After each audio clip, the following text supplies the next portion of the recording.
Hey guys, welcome in. It is Brad with College SportsCast. I've got Hammonds here with me right now tonight, and we are here to do week 3 of College SportsCast, the Big Fuss Show. Can I please have your attention? There's all a commotion around here. What are you talking about? Let them yap at you. It's actually very exciting. And our new What is up, guys? our new co-host, Mr. Cricket. Yes, I got a cricket in here tonight. It's driving me crazy. So if you hear it, I apologize, but it's driving me more crazy than it is you, I promise. I've already been trying to find it and everything else since I've been in here tonight. But needless to say, he's going to join us for tonight on College Sportscast. All right. Oh, goodness. If you guys are with us on Facebook, you can help support us by sending stars. Sending stars helps us earn money to continue to make more content, or you guys can subscribe to our page, and that is 99 cents a month to subscribe to our Facebook page, and that will help us make money to continue to make content for you guys as well. And yes, Josh, we will get to that, but that's not the most important issue. But we will get to that towards the end of the show. So John has a little bit of something he wants to say, and we are going to pick that up towards the end of the show. I don't know if Jason's going to be here with us tonight, but he might join in. And then at 9 o'clock Central Time, 10 o'clock Eastern, we have a brand new segment that's going to be coming on here. It's called Ace in the Hole with our own Lady Luck. Her name is Mindy. She's going to come on and give us some pointers, betting pointers for the week coming up for week 3 here at college football here. So if you are a bettor, we're going to try to have a little bit of Lady Luck here at College Sportscast each week on Tuesday nights. So that is a new segment that's going to be coming up tonight. Excited about adding Mindy to the show from OG Cappers. She has been doing handicap betting for nearly 20 years or more. And we're excited about having her on the show. So what is that noise? We already said it, Josh. It's a cricket. We already said that, and he was on here with us. Yeah, he must have not. Yeah, he was on. We already said that. All right, John. We are going to get started with, I think, what was the biggest game of the week, and that was Texas at Michigan. In Ann Arbor, Michigan had a 23-game winning streak. I think it was the longest in the nation at home, I believe. I'm not sure. Georgia might have a longer one at home. They probably do. But anyways, it was 23. It was the longest for them. I do know that, for Michigan. And, of course, Texas went in there and pretty much had their way with the Wolverines on Saturday. So, John, what did you take from the Texas-Michigan game? Man, it just, they throttled them, right out of the gate. They was up 24-3 at halftime. Quinn Ewers, to me, was spectacular. Texas has got playmakers everywhere. With the offensive line, I think, is ready to probably go toe-to-toe with the SEC. They're in that Georgia, Ohio State rim right now. I have to say they look really good the first 2 weeks. I thought they looked really good, and we're not really going to see much out of them this week. They're playing UTSA this coming week that got manhandled by Texas State last weekend. So I can't imagine that they're going to do much against Texas. But so far, Quinn Ewers looks – I thought he had one of the better performances of the weekend. He did. Quinn Ewers did this past weekend in Ann Arbor at the Big House. I mean, that's a tough place to play. 108,000 screaming fans. That's a tough place to go into and play. And I thought, like, he's really, really steady. I mean, you can tell he's been a starter for now. This is his third year, I think, starting. And I mean, you can tell he has that experience. He does. And the defense to me was physical and they was fast. Michigan, to me, they're going to have issues all season long if they don't get the quarterback play straightened out. Their quarterback play is it's mediocre. And now the defense can do their thing, but the defense can only do so much. And I think that's what the position they put them in Saturday. They was just so many times where they was put in bad spots, and Texas just took advantage of it. And, we looked at it last year. Texas made the playoffs. And to me now, I think Texas is on that road to possibly win it all. They got moved up to number 2 in one of the polls. I mean, do you think they deserve to be above Ohio State? I mean, do you think they I think they do right now because I think they do right now just for the mere fact they went into Ann Arbor and won. Now, Michigan don't probably have the best team that they've had in a while, but at the same time, that's a tough environment to play in, even if Michigan is, not the same Michigan from a year ago. And I think, right. Where does Michigan go from here? I mean, where do you see them? Are they going to be an 8-4 team? Do you think they're going to be a 9-3 team? Do you think they can make some noise in the Big Ten, or where do you think this Michigan's team falls? It's really hard to say. We've seen, which we'll get to it in a minute, Notre Dame lost to Illinois. Michigan's lost to Texas. Neither team right now, to me, looks worthy of a playoff spot.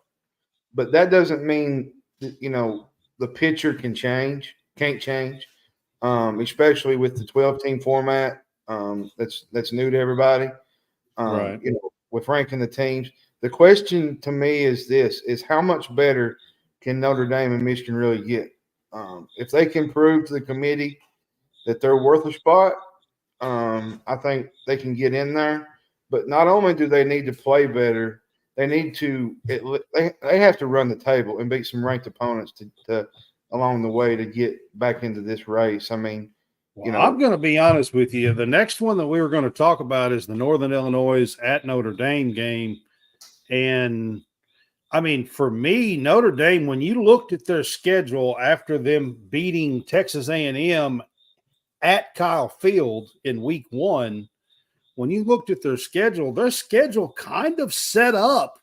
I actually had Notre Dame in my top 12 for my college football playoff rankings last week. And their schedule kind of set up for them very nicely, I thought, until Northern Illinois goes into South Bend. Mm-hmm. And I think this is one of the bigger upsets in a very long time. It is. And I think, we was talking about the 12-team playoff. I think for the Irish, their only path is one of the 7 at-large bids. They're not getting the others. Nope. And they're going to have to run the table. Like I said, they're going to have to beat some ranked opponents so that their resume looks a little bit better and their performances are better. Notre Dame a week ago was sitting in high cotton. They beat A&M on the road. Everything looked great. And then they come back home and they just basically what you say, they wet the bed against Northern Illinois. Well, they did more than wet the bed. Riley Leonard, to me, did not look great. It's a little dirtier than that. Yeah, it was. Riley Leonard, to me, didn't look that great. And that's where I want to go, man, with this Notre Dame team. Okay, so where does this stack up? Where's Marcus Freeman in all of this? And now that you've got Riley Leonard in after Sam Hartman last year, the offense still looks bad. I mean, I just don't quite understand. Well, in the defense, to me, the defense is what kept them really in the game.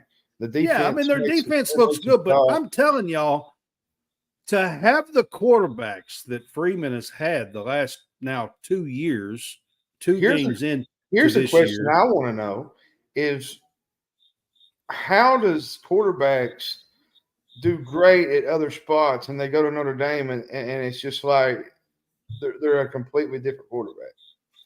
I mean, Josh says Notre Dame is done already. I don't think they're done.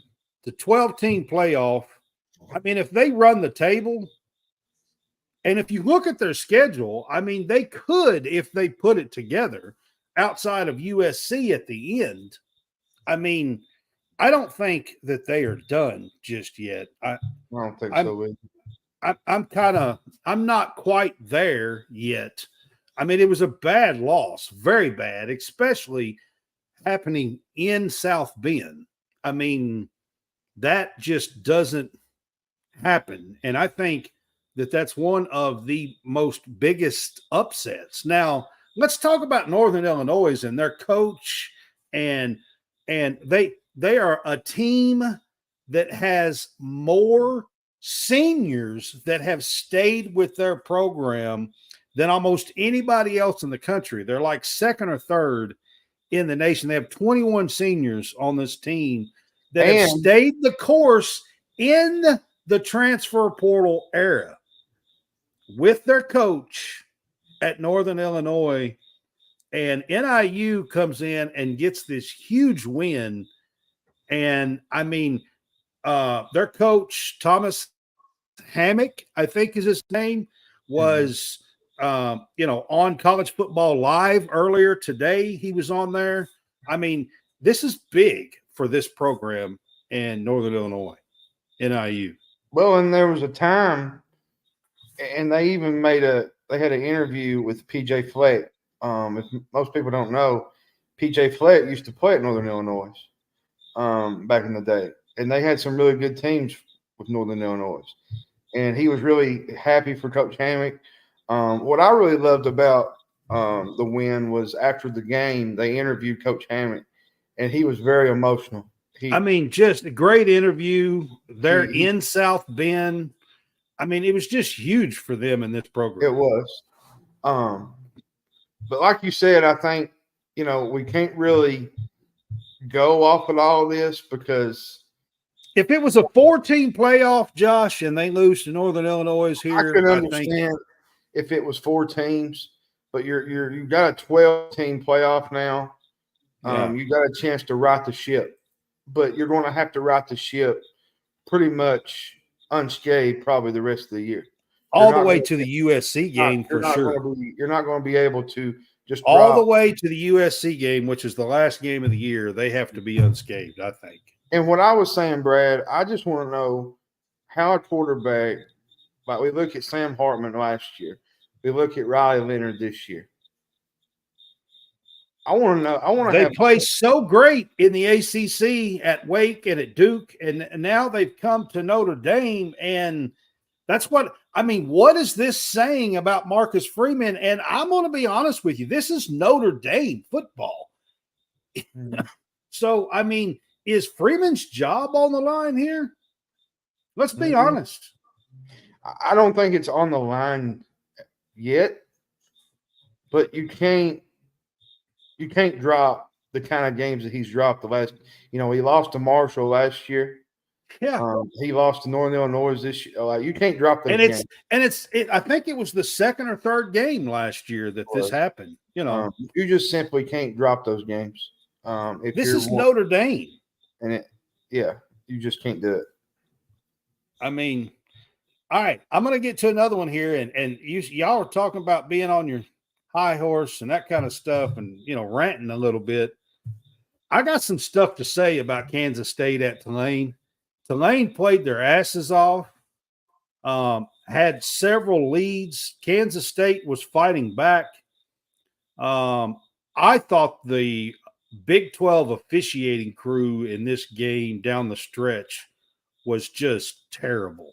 I mean, I think they absolutely screwed Tulane at the end.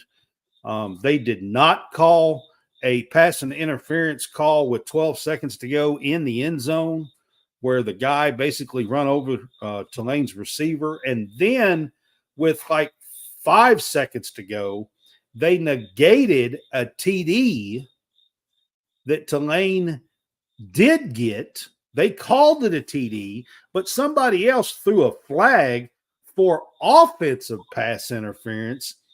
And it was at the 1 yard line. The guy was just trying to get off and run his route. And the receiver has the right to do that.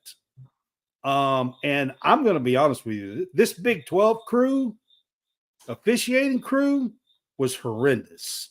And if I was Tulane, I'd be filing some complaints with some officiating crews, leagues, conferences, whatever you want to call it. So I'll start with that. I mean, Tulane lost this by 7 at home. They scored a touchdown that got taken away.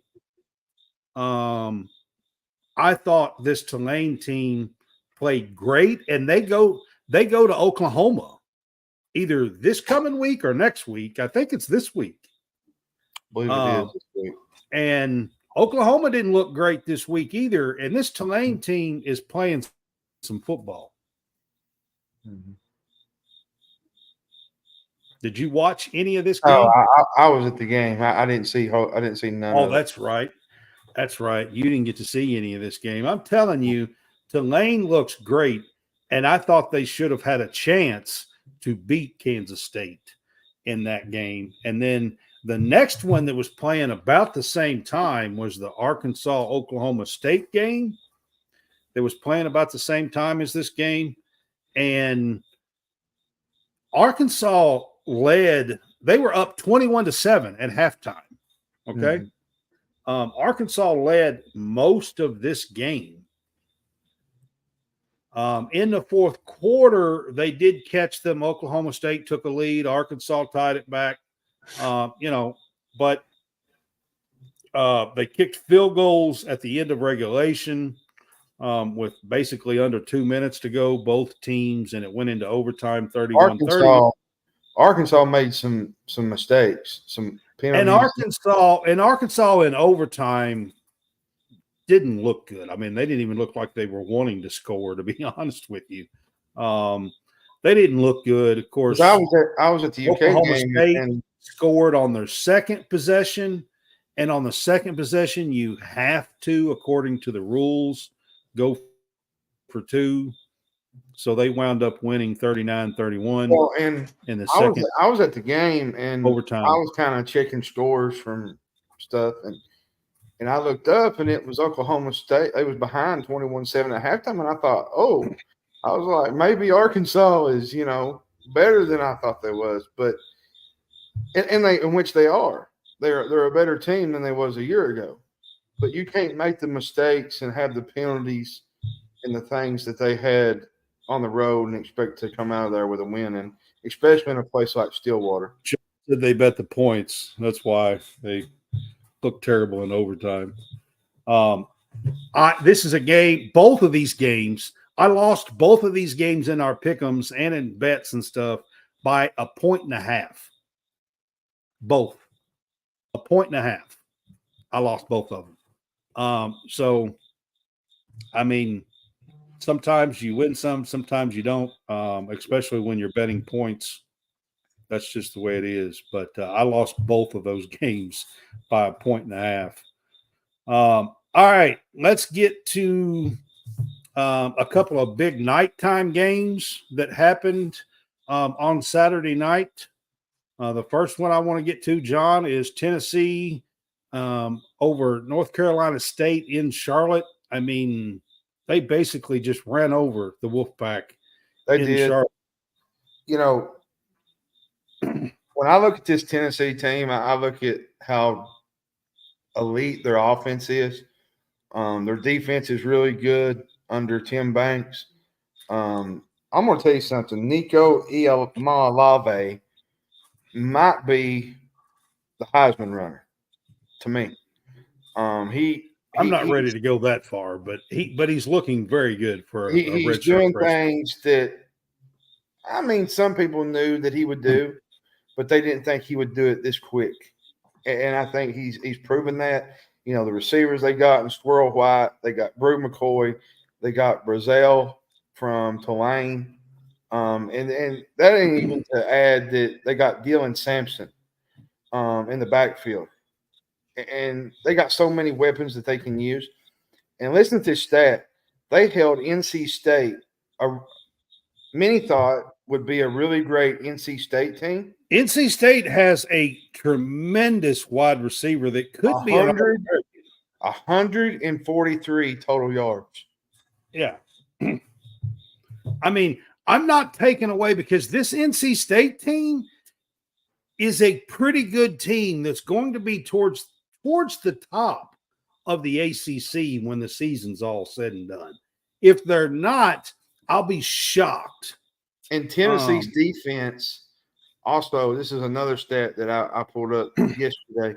They've went 12 straight quarters without giving up a touchdown, but dating back to last year against Vanderbilt. Right. I mean, to me, you have to give it to them. I mean, so far Tennessee looks really, really good. Now, you know, they played Chattanooga and then played a pretty good NC State team here. Well, you know, this so weekend they kind of go away from that. They'll be playing Florida. They kind of go away from that this weekend. They play Kent State, which they should handle pretty easily in Knoxville. Yeah, I mean, you're not really going to be able to tell a whole lot about Tennessee this week. They're probably going to kill Kent State. I mean, yeah, Kent State is the true test to me will come in the SEC, which that's always the case. The SEC opener is on the road in prime time against Oklahoma in 2 weeks. That should be. And then I think they come back home and play Florida, don't they? I think they do, yeah. This Tennessee team has the pieces in place to overwhelm you offensively. And I have to say this, John. I took Notre Dame out of my college football playoffs rankings this week and put Tennessee in. I did too. Yeah. Did you hear what Heupel said this weekend? They asked him about his defense. He said the standard at Tennessee is to be a lead on defense. This is the home of Reggie White, Al Wilson, and Eric Berry. And to me, I thought that was kind of interesting. You know, everybody wants to look at their offense and how elite they are offensively, but he puts a big emphasis on the defensive side of the ball too. And I think, to me, this is the most deepest and most talented defensive front that the Vols have had probably since those days. They got 2 or 3 guys. Pierce is pretty nasty. I mean, they're really great up front, and you know they dominated a NC State team that many thought would be a sleeper for the college football playoff. But after watching them Saturday night, I don't see it. I mean, Grayson McCall did not play good. He had a pick six. There was so many mistakes. Tennessee just dominated this game from start to finish. Yeah, man, I agree with you. And like I said, Concepcion, the receiver, that is fantastic. Of course, McCall's got to get him the ball. And they just couldn't do that. Got killed 51-10 in Charlotte. It was just a no-show from the Wolfpack.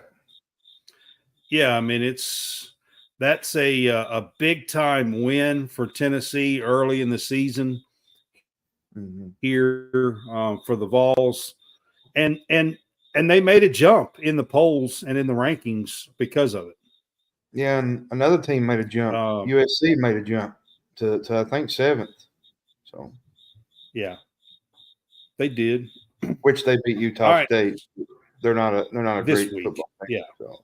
Yeah. So, Another game on Saturday night that was a very good game was Nebraska, was Colorado at Nebraska. And I know you just got through talking about Tennessee's freshman, redshirt freshman. Nebraska's playing a true freshman, and he looks pretty darn good. For a true freshman to step in, I mean, at least Nico sat behind and learned a little bit last year, and has 1 year of at least being in the system and sitting behind and learning Heupel's offense and everything else.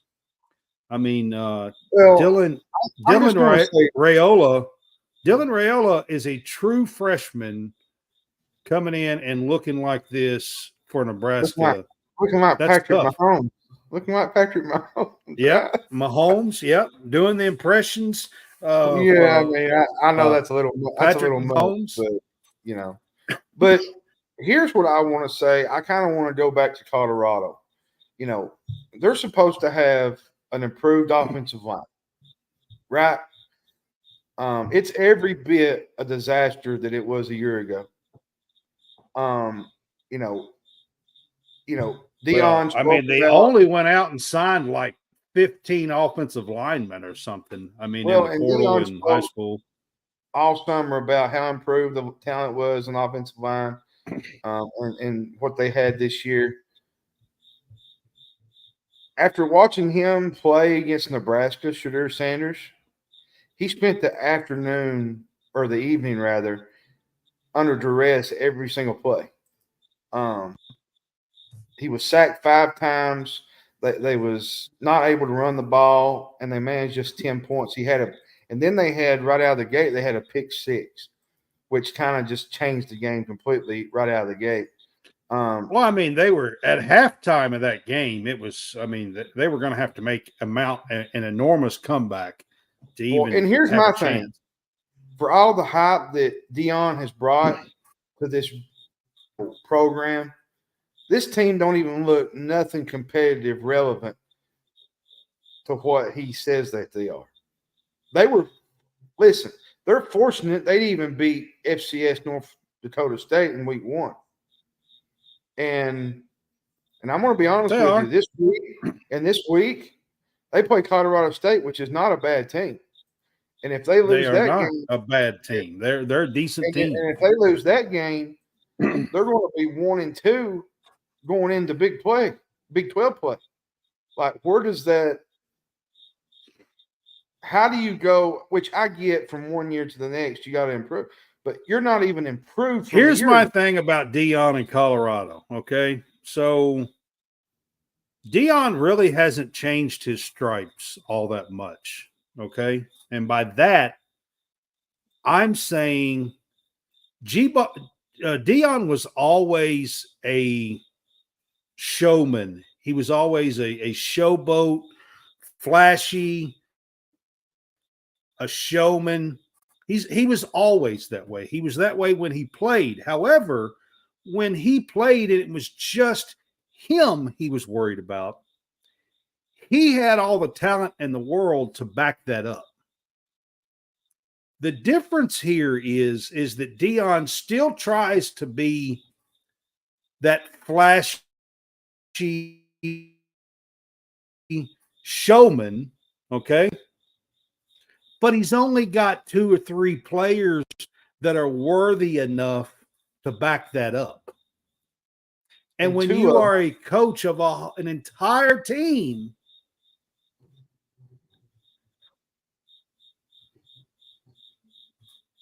you know what I'm saying? When you're the coach of the entire team, yes, he's got a couple of players with Travis Hunter, who I think is the best player on that team, and Shadur Sanders. And I mean, maybe you can throw his other son, Shiloh, in with that mix, and a couple of other players, maybe.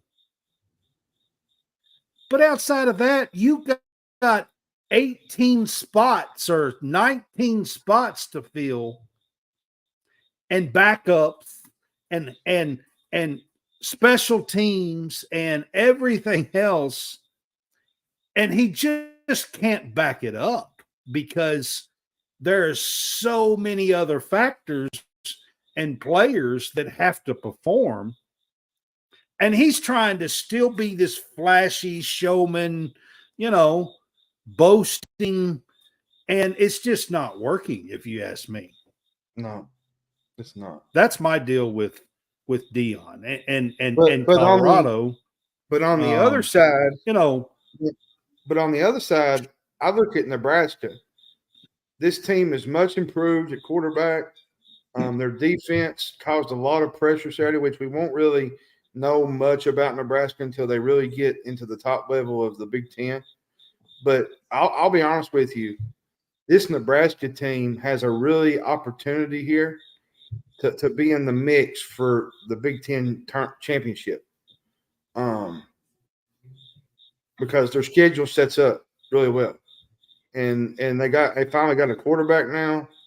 They got a run game. They got some receivers. It does. Coach Rule is really doing a great job at Nebraska. I think they could, looking at their schedule, if they take their business, they could be 7-0 going into the Ohio State game, which would be a huge thing for Nebraska football. If you can get that upset, then and the big thing about Nebraska, they're ranked this week. I mean, they could be 7-0. Yes. After that, they probably will be. And like I said, if they can keep winning and taking care of business, I think Matt Rule is doing a fantastic job in his second year at Nebraska. Landing his quarterback was huge for them. Huge, just absolutely huge for Nebraska football. And I mean, I think it's good for college football to have Nebraska at least in the fold and them not be a doormat in the Big Ten. Because ever since they've been in the Big Ten, it seems like that's what they've been. Yeah. I know they had a few decent years early, but it seems like that's what they've been. All right, another game I want to get to that was Saturday night as well was Boise State and Oregon. If you guys have not watched Ashton Jeanty run the ball, they have 3 touchdowns against Oregon. I think that's what he had was 3 Saturday night. You're freezing up a little bit. He had 6 the week before. So in 2 games, I know he's got 9, maybe 10 touchdowns. Am I? Yeah. Well, Jeanty's got 9 or 10 touchdowns in 2 games. And he had 3 against Oregon, I'm pretty sure. Well, to me, so Oregon, Boise State. The Ducks really, to me, have not resembled a serious title contender yet. The good news, though, is they're 2-0, and they're not going to have to probably play any more teams from Idaho. I mean, they barely beat Idaho. They had a time with Boise State. Oregon's problems along the offensive defensive line really stuck out to me. There's some issues there. I feel like they don't have the kind of pop they had a year ago. Ashton Jeanty, like you said, he's always want to make defenses look bad. But Oregon is allowing 5.1 yards per carry in its first 2 games. That's not going to be good in the Big Ten when you got guys like Judkins and many more running backs coming up out of the gate to play them. So Oregon's going to have to get together. They play Oregon State this week, and so they need to figure it out and actually get better as the season goes. And I think they'll do that this week. But this won't be an easy game because playing at Oregon State is always a tough environment. Corvallis is always a tough place to play.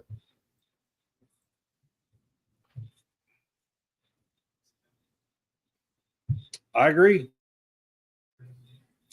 All right, guys. I am going to try to get, or does it still say Boise State for y'all?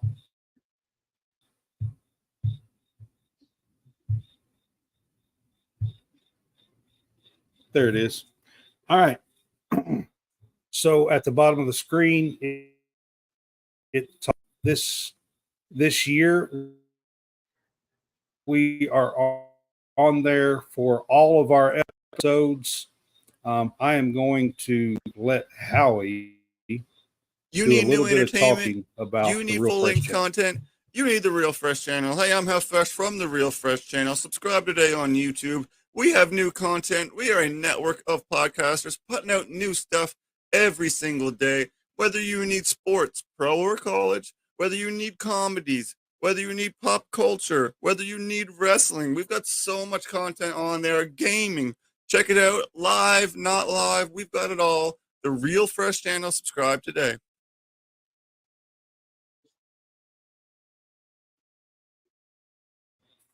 All right, guys, that was Howie Fresh. If you are on our Facebook page, he had his Fresh Takes podcast on our Facebook page earlier tonight. They do on Tuesday nights right now during NFL football season. They do game picks with spreads and everything, just like we do on our game day pick'ems. They do game picks, pick'ems for NFL games. They do that on Tuesday nights.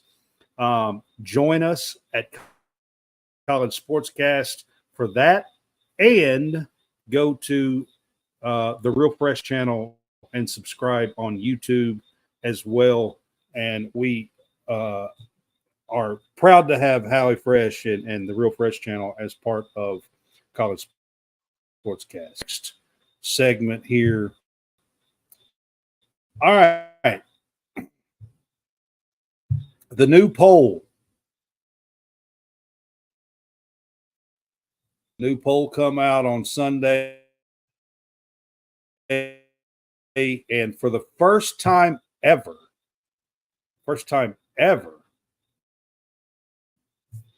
6 of the top 7 teams are from one conference. I don't think 5 out of 6 had ever happened. And there's 6 out of the top 7 out of the SEC.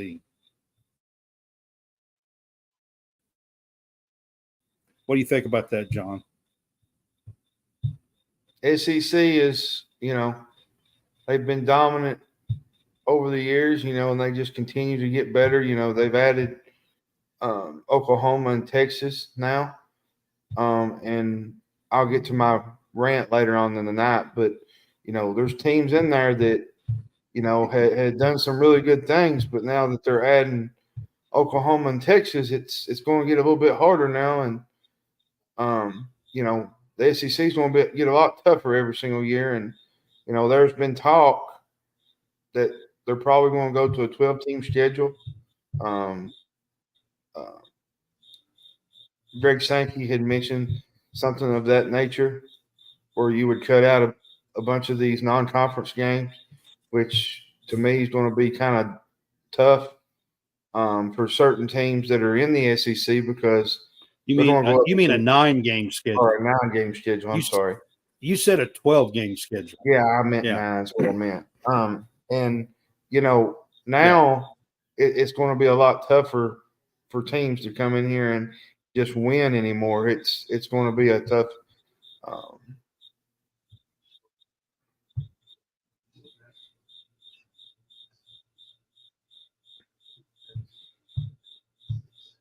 I mean, my thing is, the reason why I'm bringing it up is because, it's never been done before. There's a lot of good conferences. The Big Ten is going to be a good conference now as well, adding teams. I think it's just like to see 6 of the top 7 in the SEC. Like, you can't get much better than that. No, you can't. I mean, at all. You can't get much better than that. All right, let's go on. I want to get to and I'm going to name this as part of our Pick Six segment here for this week. So I have been doing this year. If you go to greenvillesportsmedia.com, you can check out each week on Mondays. I have been releasing my CFP rankings for College SportsCast. I did that yesterday. The only team that I took out from the prior week was Notre Dame and put Tennessee in. As far as the power conferences, but I did change my group of 5 pick. Boise lost at Oregon, so I took Boise State out of the 12th spot. And right now I put Memphis in there in that 12th spot for the group of 5 spot. Those were my changes, my list, John, and then I'll ask you about yours. But my list, of course, was Georgia, Ohio State. My number 3 spot is Utah out of the Big 12 because they will get a bye. Number 4 spot, I have Miami out of the ACC. My 5 is Texas. 6 is Ole Miss. 7, I have Oregon. 8, I have Alabama. 9, I have Penn State, I believe. 10, I have Missouri. 11, I have Tennessee. And 12, I have Memphis. That is my 12. And that is not an order of best. That the top 4 are conference winners. That's the way it's going to be bracketed out for the college football playoff. So, John, let's talk about yours for a second. Mine, I got them wrote down. Is yours similar to mine, or do you have it different? I got Georgia at 1, Ohio State at 2. You're going to be shocked about my number 3. I got Miami Hurricanes. I have them at 4. So I think they're going to win the ACC. So 4 is Utah. Yeah. Right. 5 is Texas. So I have those flip-flopped. But 6 is Alabama. 7 is Tennessee. 8 is Alabama or Ole Miss. 9 is USC. 10 is Penn State. 11 is Missouri. And 12, I went back and forth with this. I wanted to put Northern Illinois, but I just, there's certain things in there where I just can't pick them. So I ended up with UNLV. So I have UNLV as one of my first teams out in the group of 5. I still have Boise State in there because I think they are that good of a team and will likely this was the one game early on I thought they could lose. The Oregon game was. And I'm going to tell you something. This UNLV team is really, really good. And it is. And UNLV is – I have them as one of the first teams out in that group of 5. And then I have USC as my first team out of the power conferences, out of the top 11. Kansas. So that's the difference that I have. Kansas Friday night is going to have their hands full with UNLV. Yeah. Yeah, this UNLV team, they put up 72 points over the weekend, and you got a defensive coordinator that is running the show out there, Barry Odom, and they're putting up points, and you don't normally see that. So, that's they're playing really, really well, and I agree with you. Like I said, I have them as one of my first teams out right now for the college football playoff, and that is in the group of 5, highest ranked conference winner. is what that is. And like I said, I think that's going to be a very, very good team. It's going to be tough. And you're right, for Kansas this coming week, I would say. All right, John, give me a couple of your best games of the week. What was some of your best games of the week? It's a good question. There was a few. I thought Northern Illinois, their upset of Notre Dame was really good. The Boise State game was really good. The Penn State Bowling Green game was really good. Bowling Green had some opportunities to win that game and pull the upset in Happy Valley, but Penn State made some plays down the stretch to win. But overall, I feel like the best game of the weekend has to be I don't know, man. It's hard to really. I guess it would have to be Kansas State and Tulane, or Arkansas and Oklahoma State. I mean, there wasn't a real big slate of games this weekend. Kansas State Tulane was definitely one of the better games, I think. It was, and I think there wasn't like a really big slate like we normally have. Like there's more coming up this weekend, but there was just a lot of. To me, there was a lot more blowouts than there was real good games. Like you had a bunch of teams playing a bunch of cupcakes, and you had maybe 3 or 4 really good games, and that's going to change here in a couple of days. There's going to be a lot more games be loaded up on the schedule. But if I had to pick, it would be 1-2 Tulane, Kansas State, and then I would put Arkansas, Oklahoma State game was a fun game to watch. If you like up and down the field, it was exciting. I mean, if you're a Texas fan, you probably enjoyed the Texas Michigan game. Well, yeah, but it was a beatdown. So, but the Oregon Boise State game was really a great game. It was really good. Yeah, I mean that was really a great game as well over the weekend. All right, the last part of the Pick Six segment here for you guys: Heisman worthy performances.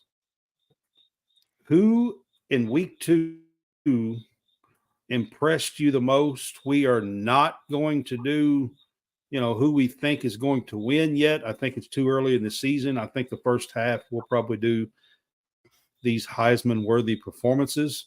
I'm going to give you 2. And then we'll kind of get a list together towards the back half of the season here.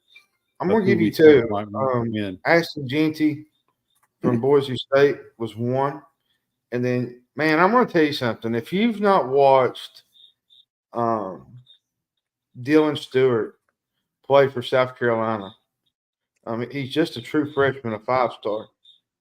He had one of the best all-time performances I've ever seen out of an edge rusher for South Carolina.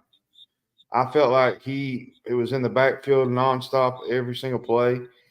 Him and Kennard, they really up front. They made Kentucky's offensive line.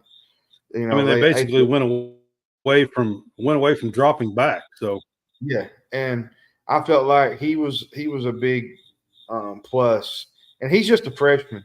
Cole Kublik had made a statement Sunday that he had a play where the quarterback had went out of the pocket and Dylan Stewart had ran the opposite direction all the way around and chased him plumb down on the other side of the field.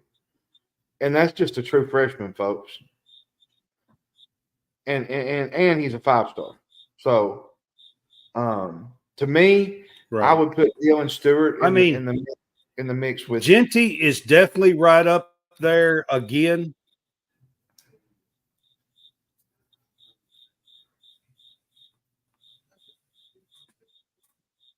Yeah. You froze up. I mean, I think Jeanty's right up there, but I'm going to tell you somebody who I think is playing really well, and that's Ewers. Yeah, I Ewers is think playing. Ewers is playing extremely well. 2 weeks in a row, I think he's played really well to go into the big house and look as solid as he did on the road and get a 31-12 win over Michigan is pretty impressive. So you got to put him in there, I think, out of week 2 for some Heisman worthy performances there. So that's 2 of what I am going to put up for our Heisman worthy performances. All right, John, the good, the bad, and the ugly. The good for And me, we are going to begin this, and then at the end of this segment,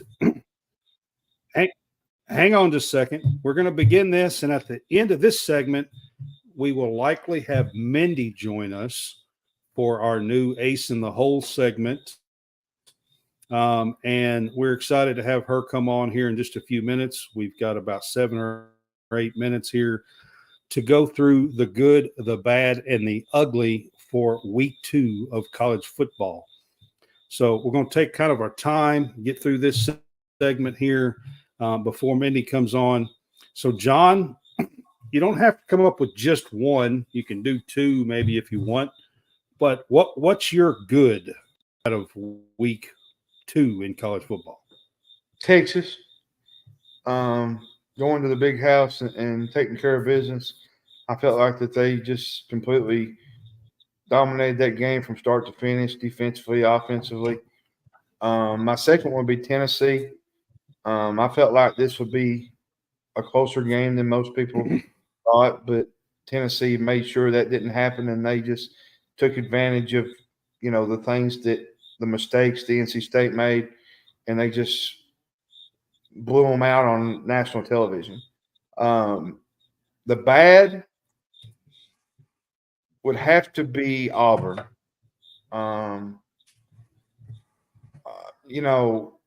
Peyton Thor had 4 interceptions. He did not play well. Now there's talk this week that the other quarterback is going to get some reps, so there might be a quarterback controversy in the Plains. That was just, to me, was just an ugly, ugly showing by Auburn. But their defense kept them in the game.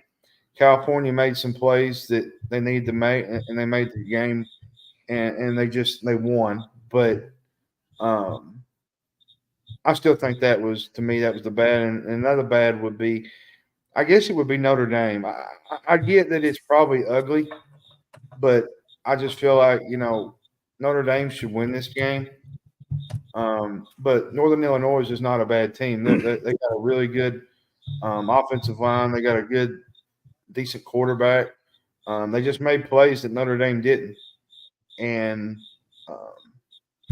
unfortunately, they won on a last-second field goal, and then Notre Dame had a chance, and Northern Illinois blocked it. So, and then after that, from what I heard, I was coming home on the way home, and they was booing the players as they went off the field. Now, let's just be honest. You lose a game like that in South Bend, you're going to hear it for a couple of weeks, and it's Notre Dame's not used to losing like that. And to me, that's a tough loss in South Bend. There's no question about that. And my ugly, Kentucky, where you at? Yeah. I want to be honest with you. That was the most embarrassing performance I've ever seen in the Stoops tenure. Lifeless. They could not block. Their defense kept them in the game for at least 3 quarters, but their defense just could not make the stops necessary because the offense couldn't They couldn't get anything going. The running game was decent at times. Carn Bay was good at times. Berrien Brown had an ugly game. Macklin almost fumbled the football on a punt. I don't even know if they threw the ball to Brown. I think it was they only had six passes that were forward. And Brock Vanderdrift, you get an F on this report card, which I understand that the line's got a block for him, but he was making some horrible decisions in the pocket. I think that should go to Bush Hamden, is what I think. But And Bush Hamden is another responsibility for that. Because Bush Hamden was horrendous. Here's the problem. Here's the problem you have with that. You get a 9-yard gain on Carn Bay. I think this was early in the game. I think this was the first drive that we had. On 2nd and 1 from, I think, about the 40, maybe 38 of ours, we run a jet sweep. A jet sweep. And we lose 9 yards. Yep. And then the next play. 8 yards. Second. And then the next play. 2nd and 1. And we had 3rd and 18. And then after that, Vanderdrift got pressured out of the pocket and he just threw it away because of the pressure of the Dylan Stewart in that defense. Listen, I'm not taking nothing away from South Carolina. They played, physical football all night. They dominated from start to finish. They was more physical than us. We acted like we had never played a game of football in our lives. And that's on coaching. And I'll get to that when we do our rant here on the final buzzer. So we'll do that on the final buzzer. But I'm going to continue this here in just a few minutes, but I do have Mindy here with us. So we are going to get to our brand new segment, Ace in the Hole. It's time now for Ace in the Hole with Lady Luck, Mindy.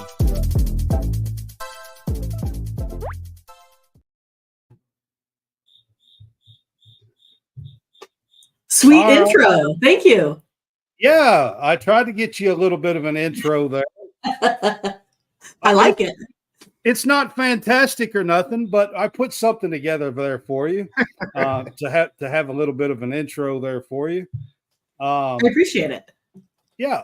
So this is Mindy, and she is with OG Cappers, and I'll let you kind of introduce yourself here.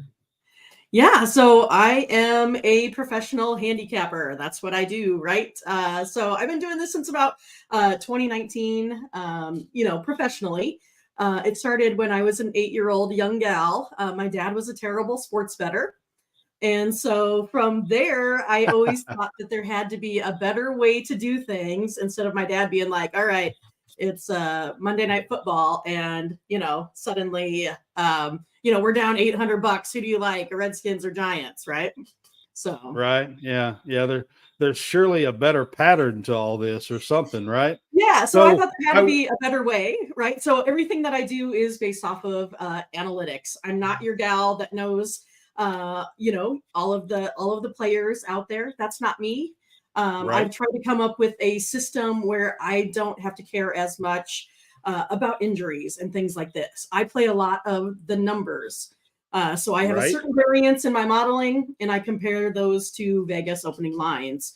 And I know with this amount of confidence factor, right, with these two things being the same, because I track all of my wagers, I know how frequently they hit with a certain confidence level. And so that's kind of how I've always played. I'm also a high volume bettor. So it wouldn't be surprising for me to put up 50 wagers on a Saturday, that sort of thing. I always feel like it's easier to hit, say, 11 out of 20 than 2 out of 3, just so you know. Right. So there's a little bit of introduction for Mindy here. She is going to hopefully be our Lady Luck. I'm going to call her Lady Luck Mindy here for College Sportscast here. She is going to come on Tuesday nights here around this time so you can join us on Tuesday nights the rest of the year here. And she's going to come on and give us a few, at least, of her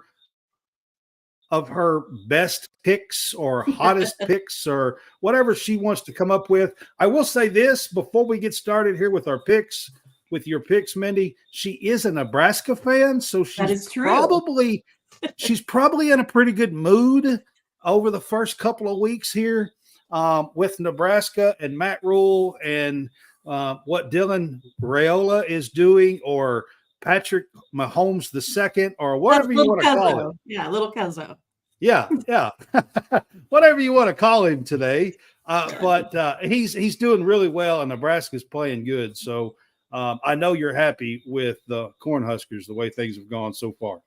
Yeah, I mean, I may not, look it, let's just say, but I mean, it was my college years when Nebraska was hot, 94, 95, 97.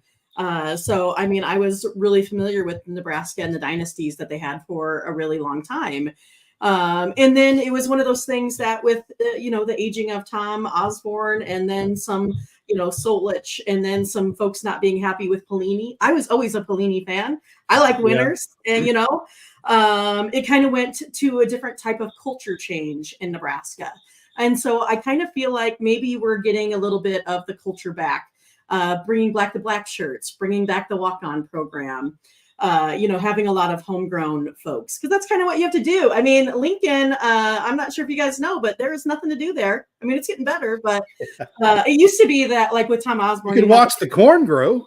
That's right. So it gets really cold. So you have to have a special type of folks that want to come here. Right.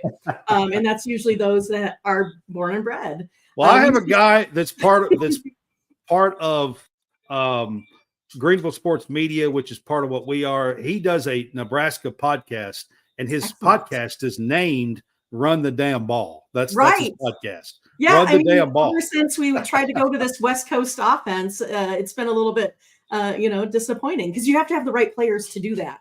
And we just didn't have that pipeline from the folks from California, Florida, and Texas. We used to get all of our folks from New Jersey. That's where Tom Osborne got them all. Tommy Frazier, the Peter brothers, Lawrence Phillips. That's where they all came from. So I'm excited. It's one of those, like, I'm hopeful. I just feel like if Raiola can, do more good things than bad. That's kind of how it's been. Nebraska's lost 12 games by less than 7 points over the last 2 years. Breaks not going our way. But I feel like he's a guy, I mean, he has a heck of an arm. That's for sure. And as long as we don't turn the ball over 5 times, a game will be okay. All right. With all of that said, this is Ace in the Hole with our Lady Luck, Mindy. And we are going to I'm going to give her the floor and let her kind of do her thing. I might add 1 or 2 things here at the end before we let her go. But Mindy, what is your best picks for the week of week 3 for college football? All right. Well, I mean, I have a few. I also kind of wanted to get back. I kind of caught you guys on the tail end of this, Georgia-Kentucky game. I mean, do we think that there's any sort of way that Georgia's not going to cover, 24, 25, 26 in this game? If I'm betting, I'm going Georgia to cover. That's all I'm going to say. So, yeah. I mean, I think this one might be over at halftime. So that's one of them that you guys can go ahead and take a look at. But I'm going to go ahead and break down. I'm from Nebraska, but I'm going to break down my neighboring state because I have all of these Hawkeye fans that totally love me there. I'm sure. So we're going to go ahead and take a look at this first game between Troy and the Iowa Hawkeyes here. So we're going to take a look at the total because what it is you have Iowa here, this new year, new offense, right? And then suddenly they get their butts kicked by Iowa State by not scoring in the second half. Right. Yeah. I mean, that's not an Iowa that I think that we're going to see the rest of the season, right? I mean, they're going to get things back together. I think this is one of those that it's probably going to be a little bit of a get right game. It's going to be hard for Iowa to only, rush for about 90 yards a game. They always do better than that. So I expect a pretty big comeback here. Also, meanwhile, like Troy, they're 2-0 as well. They average about 21.5 points a game. I think if we look at 21 points a game there, plus Iowa has to get right on offense. We're going to go ahead and go over that total of 38.5. Okay. So you're taking the over? I'm taking the over. All right. Correct. Okay. Yeah, that's All play right. number 1. All right. All Ready right. for another one? I'm ready. All right. Should we try the Apple Cup? So this is going to be Washington State Cougars versus the Washington Huskies. Okay. This is always a pretty decent ball game. If you are a Husky fan, you'll be excited that it's at home this season. But Washington State always gives them a run for their money. But suddenly you're running up against, I think, a Huskies team that with Will Rogers, he's completing like 75% of his passing. I think he has more talent. And then you're going up to, John Mateer. He hasn't necessarily been doing great things thus far. I think we're looking for a convincing win here by Washington at home. Usually the home team in this series usually takes this. I'm going to take the Huskies. I'll lay the 4.5 in this one. Okay. So Washington in the 4.5. Right. So we'll give you another. We'll give you another. Okay. We're ready for it here. This is probably my favorite one. This is probably my favorite one. I'll save the best for last. How about that? All right. All right. We're going to take a look at the Indiana Hoosiers versus the UCLA Bruins. Interesting game. If you talk about teams going in polar opposite directions, right? Right. I mean, you're looking at Indiana that probably doesn't have as much talent as UCLA, but they probably have a top 25 coaching staff. And then they're going versus UCLA that has probably a bottom 5 coaching staff with all of those changeovers that they made. I mean, only, beating Hawaii by 3, that's pretty embarrassing. And the Hoosiers are out there just putting up tons of yardage, averaging about 300 a game. I'm definitely going to go ahead and pick Indiana here, -3. One of those that you could probably go ahead and lay the money line, pay like a -150 or something like that, just to get rid of that juice. Cause they do have to kind of fly across country there, but I really, really like Indiana -3. Indiana put up 77 points last Friday. I think they played on Friday night. Yeah, that's what I said. We have polar opposites, right? UCLA scoring 16, these guys putting up 77, coaching staff disparities. And then you do have more talent on UCLA, but I just don't think they're going to be able to make up. Indiana's coach came from James Madison, and he brought a lot of those players from James Madison with him.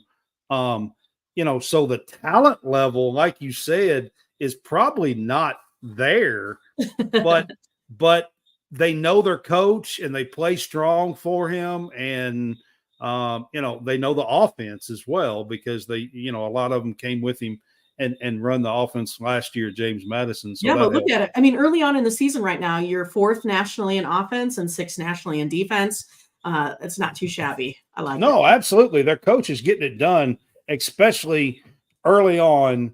Like I was impressed on Friday night with Indiana, and you're totally right. I have not been impressed at all with UCLA with anything that they're doing so far. So that's 3 good picks. Yeah, and then I know that you guys were also wanting a couple upsets. I got a couple if you want to take a look at those. I'm going to assume that your lock is probably the Georgia-Kentucky game. I really like that one. I think it's over at halftime. I'm sorry. Yeah, I mean, listen, I'm just throwing it out there.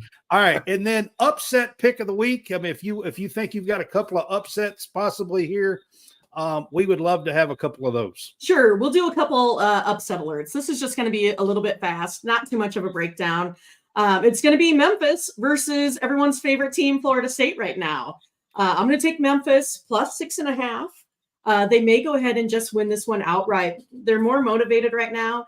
All you got is that Florida State team with a whole bunch of transfers that's just there for paychecks. I think it's going to be a rough outing again, a rough season probably here for when Florida mercenaries State. Don't get their path the way they think. They're basically mercenaries, and right. You know what I mean? So now they're just disinterested. I 100% agree with that statement. I think they're very disinterested. They're there getting a paycheck. I mean, there's good and bads of the NIL. It's not what I thought it was going to be when we started it. Yeah, definitely. I was a college softball player, and so I thought it was going to be, hey, you're going to get your room and board paid, and you're going to have a little bit of spending cash. I did not realize that this was going to be, no, you're making like $5 million a year. Like, I didn't realize it was going to be that. I mean, now I think we're no longer going to have the dynasties like the Alabamas. We're not going to have the Nebraskas, the Florida States. You're just not probably going to find a team that you can be able to keep because people are there for money. I don't blame them, but I don't necessarily think that we're going to be able to have the dynasties. But maybe that's good for football, right? To get new people in there every year. Maybe it could be. Do you have one more for us, or is that? I do. I have one more. It's not super exciting. All right, but it's Pittsburgh versus West Virginia. I'm going to go ahead and take Pittsburgh plus the 2.5. This is another one that I think they can win outright. They're just going to go ahead and have more talent than West Virginia. West Virginia looked really sloppy there versus Penn State. I think Pittsburgh has the oomph. They're going to get it done here. Again, so it's just a little one. You're picking the underdog in the brawl, huh? Well, that's right. Yeah, all right. All right. Well, my upsets. Memphis outright. Pittsburgh outright, but I'll take the points. You know me. I'll you got to take the points, right? I mean, but if you want to get serious about playing something on the money line, that's a couple games for you. All right. Well, Mindy, thank you for joining us here at College SportsCast. I really do appreciate you coming on Tuesday nights and kind of giving some of our viewers here some advice. And I know you do lots and lots of picks. Like you said, maybe 50 on a weekend. So, volume, you're saying volume helps. See, I've always done things a little bit differently because I've always felt like what Vegas is feeding us is how they want us to be.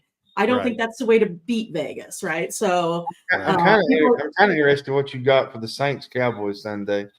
What if I haven't made it that far? See, if I have requests, you guys can go ahead and send those to me throughout the week. But I don't have anything right now. I'm a Cowboys fan. He's a Packers fan, which they're not a real good team. So I just like to give him a head go. Rub it in. I mean, I liked it. I had the Cowboys over the Browns. I like what the Cowboys are doing. I didn't understand that line other than historically, they haven't covered. But they're kind of the Browns are kind of in shambles. But I was impressed by the Saints, but they were playing the Panthers. Yep, this is true. They're playing. Mindy, we appreciate it. This has been Ace in the Hole. This is our new segment here at College SportsCast. If you want to find Mindy, she is on OG Cappers and lots of other things, I think. But you can definitely find I'm out there on Tony's Picks, a whole bunch of good stuff. Yeah, but you can definitely find her at OG Cappers. She does baseball, like 15 baseball picks every darn day. Right. She's like all over everything. So, exactly. And she like I said, she uses analytics to do her picks, and it's pretty cool to watch how she does everything. And so we appreciate you being here, and we will see you next week. All right. Hey, I appreciate it. We'll see you guys later. All right. Thank you, all Mindy. Right. Take care. Good luck. All right. Have a good night. Bye-bye. It's time now for Ace in the Hole with Lady Luck, Mindy.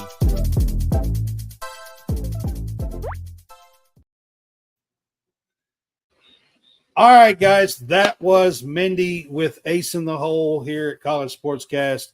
A new segment here on Tuesday nights. Try to give me and everybody else a little advice for some of these picks through the week.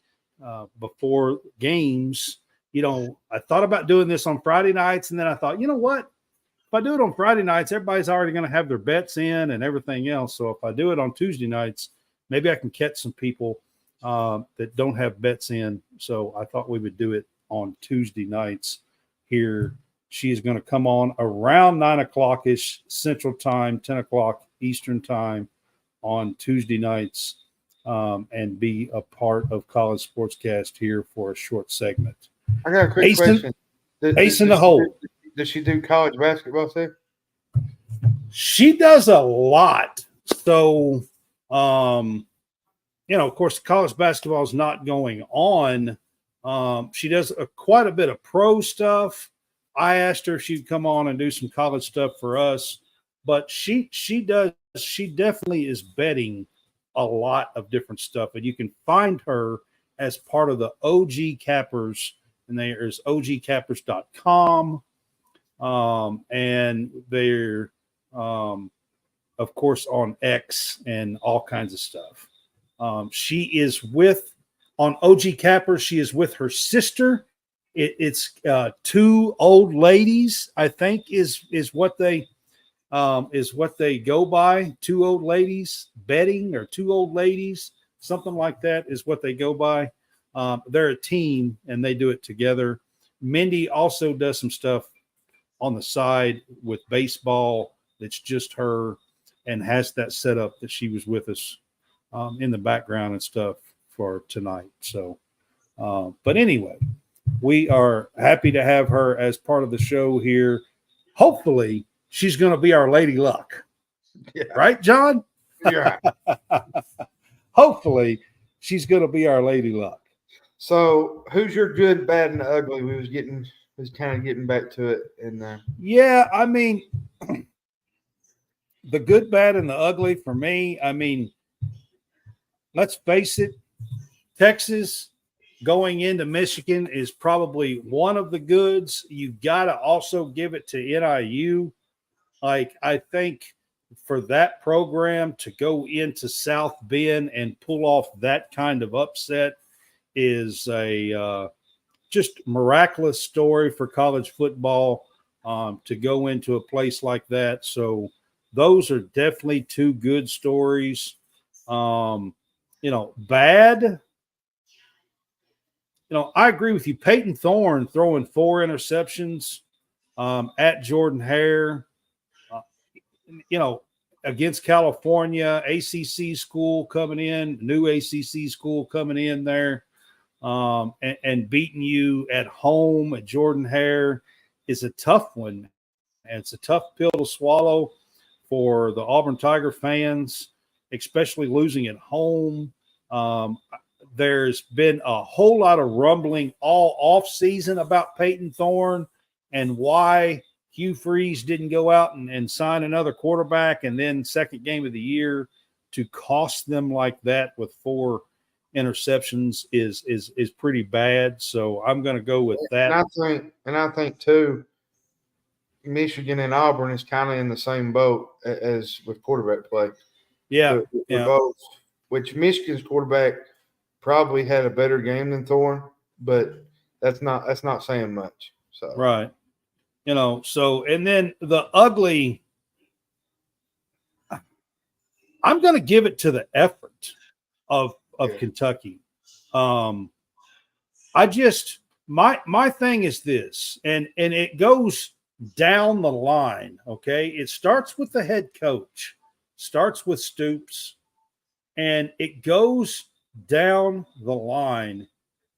When you play a game at home on ABC, the first game ever of the SEC on ABC, the very first game ever, and you're on a national TV spot,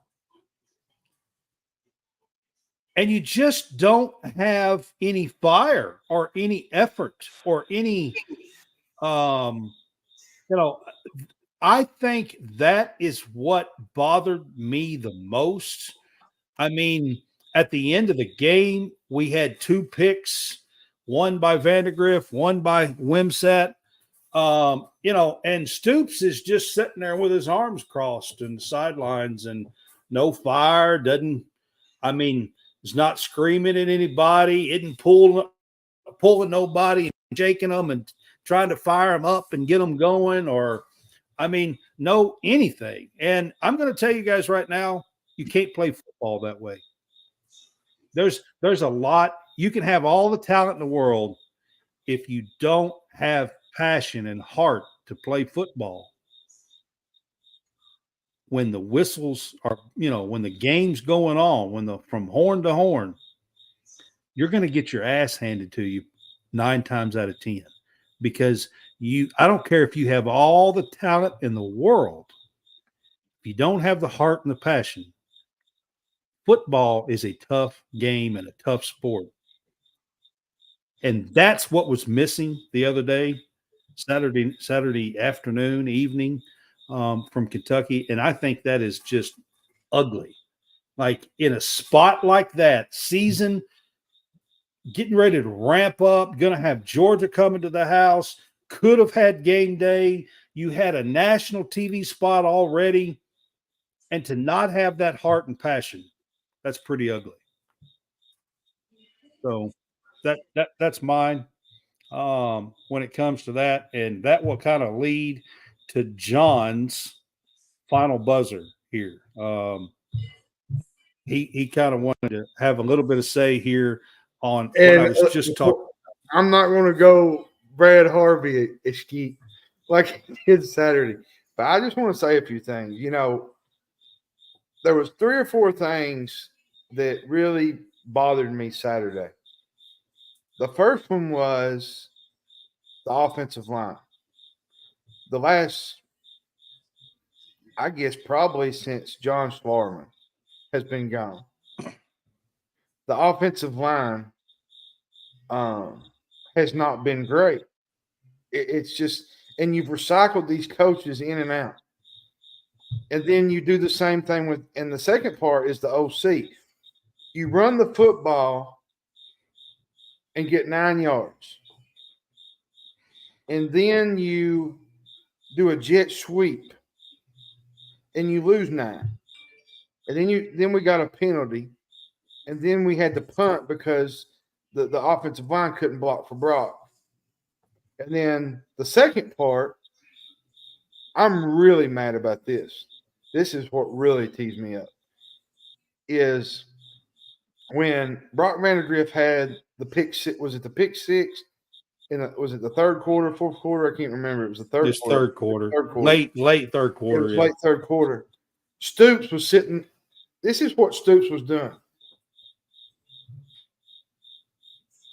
the whole time. The whole time.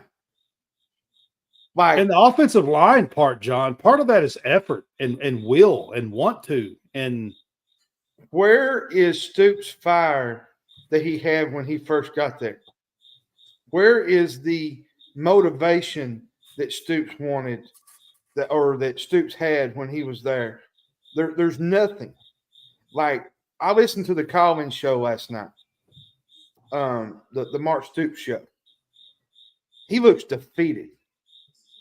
Like, he looks like he is just ready to walk out. Sounds that way. I mean, I just don't see the passion. And I'm telling you, John, you can't play football without that passion. You can't. There was no effort. They were lifeless. They had the big interception early second quarter right before halftime. I thought, oh, hey, this might be an opportunity for us to change the momentum. And instead, we had to settle for a field goal because the offensive line couldn't block. But I'm going to tell you something that really bothers me about some fans and how they react to all this. The OC. We had Liam Cohen, you had Scanner Grillo, and then you had Bush Hamden, which we had Shannon Dawson, I think early in Stoops' tenure when he was there. And who else did we have? Oh, Eddie Gran. Eddie Gran was there for a while. Eddie was the only one that really lasted. Has there not been a like the same thing happens every single time? Like, I mean, I get, there are different coordinators. They have different things that they do. But every single time we get a named OC, it feels like Stoops' hand is in that offense. Because we say, like, for the 1 year, we had Scangrello. They said, well, the offense is going to be faster. Well, with Bush Hamden, they said the offense is going to be faster. They said with Liam Cohen, the offense is going to be faster. Never happened. Look at what Lane Cohen did Sunday with the Tampa Bay Bucks. They scored 37 points against the Washington Commanders, which I get. Washington Commanders are not a real good team at this point. They got a lot of issues. They're having a first-year coach. But does that not tell you that there's problems in Lexington when Stoops keeps recycling these coaches in and out every single year and nothing ever changes? I'm going to tell you something. I've been a big defender of Mark Stoops since he's been there, but not anymore. And Well, I'll you say got to this. score points, and in this game today, you can't beat people. You can't beat people 17-14 on a consistent basis. I mean, you Look just can't at do Tennessee. it. Look at Ole Miss. Look at Missouri. Look at the teams that are, improving. Even South Carolina, which they struggled at times at quarterback, but they made plays when they had to win. Like, I get the defensive part of it. I get that you have to play defense to win, but you also have to score. You also have to put points on the board, and that's not what we're not doing. That like last year, the Wireman, I definitely remember the 80s and 90s. That's when I went to a lot of games. So absolutely, I remember the 80s and 90s, and I don't know what that really has to do with what's going on at Kentucky right now, because the game is completely changed. You absolutely have to have some passion and fire. You have to care, and I don't see that. You have to score points in today's game. You're not going to consistently beat people 14-10 or 17-14 or 10-7 like the 80s and 90s, especially the 80s. Kentucky won games. I mean, not just Kentucky. I mean, college football was a different beast back then. I mean, you won games 13-7 and 14-10, and I mean, that kind of football doesn't work in today's game. I mean, you absolutely cannot do that under any circumstance. You have to score points, and the honest truth is for years now. I mean, that was the issue that Kentucky fans had with Eddie Grant the last 2 or 3 years that he was there as the offensive coordinator. And outside of the first year with Cohen, the 21 year, this team, Kentucky, has continued to struggle to put points on the board and run any kind of efficient offense. And that's just facts. You can look it up if you want, but I mean, that's just facts. And it's been going on for years. You have had different people, different coordinators, and it's been the same thing. So, I mean, there are some things that absolutely have to get fixed. You cannot play football passionless and fireless. And that is a huge, huge concern for this Kentucky team going And you forward. think They played Georgia